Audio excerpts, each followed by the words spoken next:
If you want to improve the quality of your video presentations that you record at home and are wondering about what gear you need to do that, this video is for you.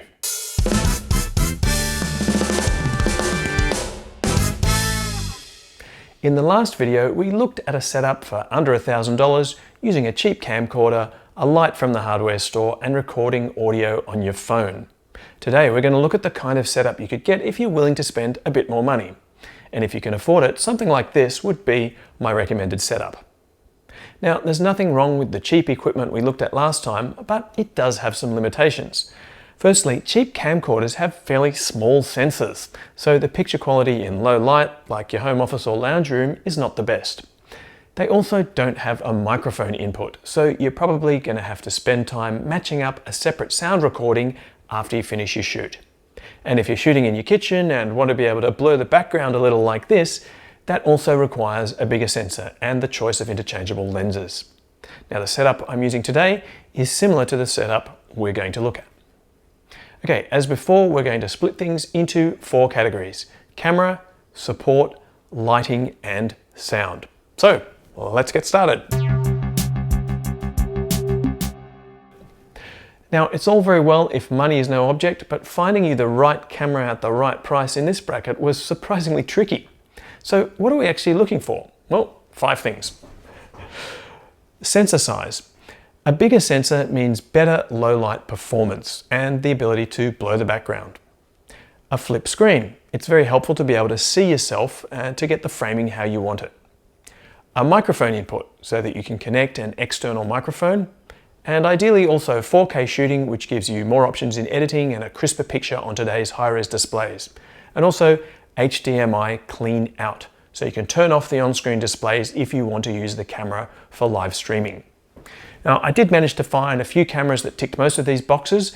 The ones I ended up going with are all photo cameras which shoot video, as opposed to dedicated video cameras. They have much larger sensors than camcorders in this price bracket, and of course, as a bonus, you can use them on your travels or at home to take great photos too.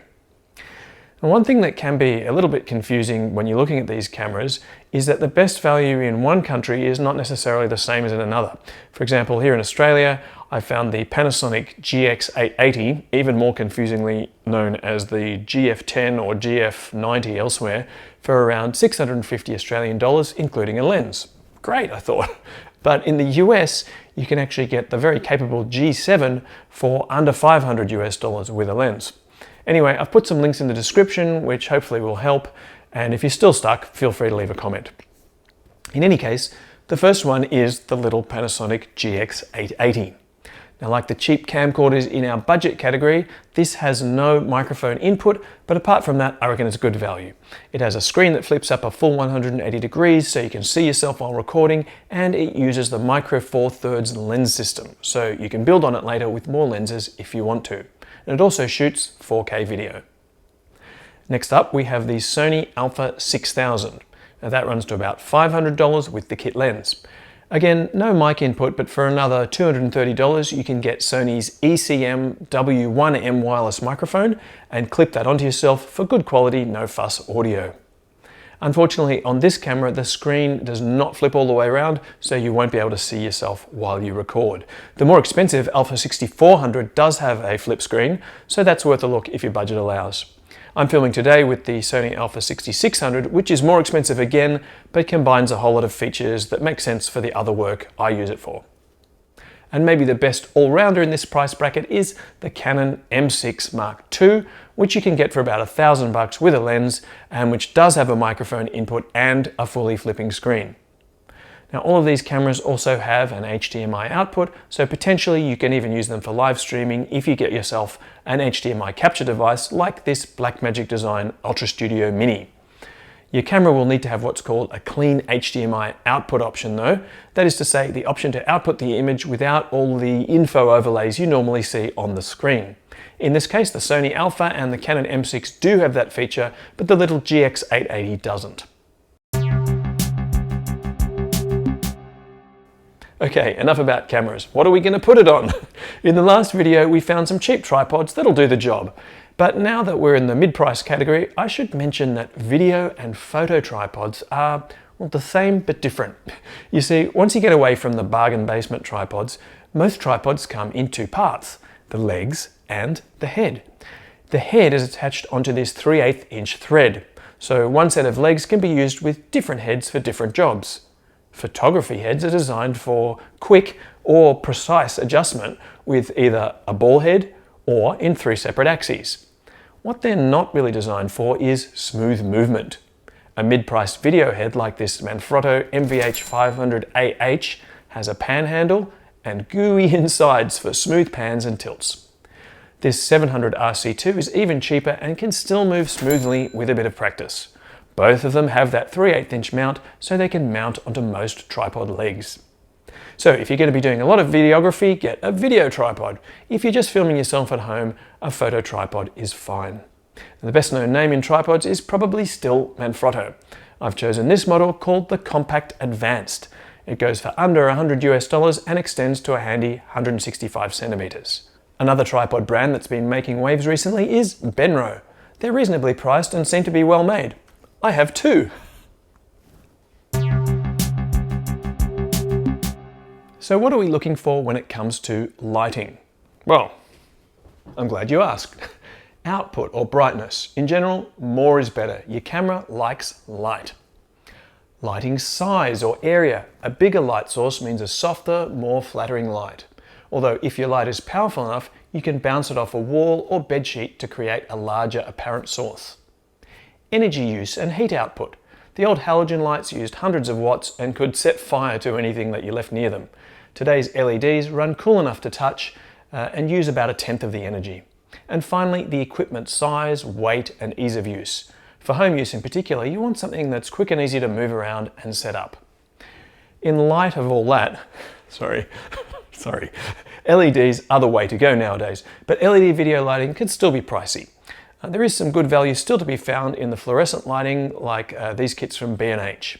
However, for quick setup time, ease of use, energy efficiency and compactness, you cannot beat LED panels. In the US, you can get a 2 or 3 light kit with stands for about $200 or $300. Unfortunately, our options here in Oz are a little more limited, and a decent pair of LED panels is going to run to at least $1,000 Australian dollars. In fact, I'd be inclined to say that if you want to build a home studio for under $2,000 total, these might be out of your reach. Instead, I'd stick to regular LED work lights from the hardware store, like we talked about in the last episode, and maybe use the extra budget to get 2 of them, and then focus on learning how to set that up for best results. And in case you're wondering what you do get on LED panel video lights that you don't get on cheap work lights, well, adjustable brightness without flickering, and on some models, adjustable color. These ones can be run from mains or via a couple of Sony NP-F batteries. They mount on standard light stands, so on professional video shoots, they're fast to mount anywhere. And they may also have a diffuser and barn doors to help you direct the light. Now, is all of that worth an extra $800? Well, that depends on your use case. If you're just shooting some presentations at home, I'd say probably not. Finally, we come to sound. Clear sound can make or break your videos. People may forgive a bad picture, but if they cannot hear you well, they won't hang around long. The trick to good voice recordings is to have the microphone close to your mouth. Last time we looked at doing this with the voice recorder in your phone, but that's not really a pro look, so let's think about getting a wireless lapel mic kit. This lets you mic up nice and close to your mouth while still giving you total freedom of movement. Right now, I'm using the Rode Filmmaker kit, which works great, but does take AA batteries and is quite big and clunky. Rode have since released the Wireless Go, which is smaller and has a built-in USB rechargeable battery. And the transmitter actually has a built-in mic too, so you can just clip that straight onto your clothing, or you can still buy a separate lapel mic and plug that in.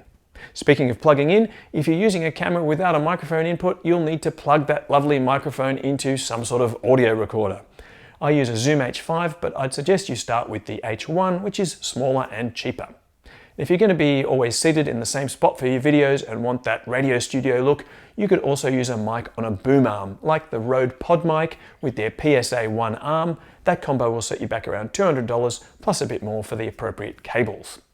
So there's our home studio. Depending on which equipment you chose, we should be under the $2,000 mark. If you're after a cheaper setup, please check out the previous video. Next time, we're going to have some fun with a no-holds-barred, unlimited budget setup, so please subscribe if you want to catch that one. And while you're on YouTube, I'd also suggest you check out this video from Caleb Pike over at DSLR Video Shooter.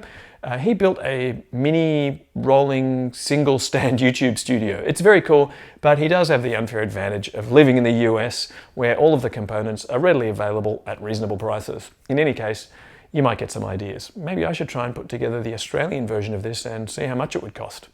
Anyway, I hope this was useful. Please give me a thumbs up if it was, and if you have any questions or feedback, don't be shy. Leave a comment. Bye for now.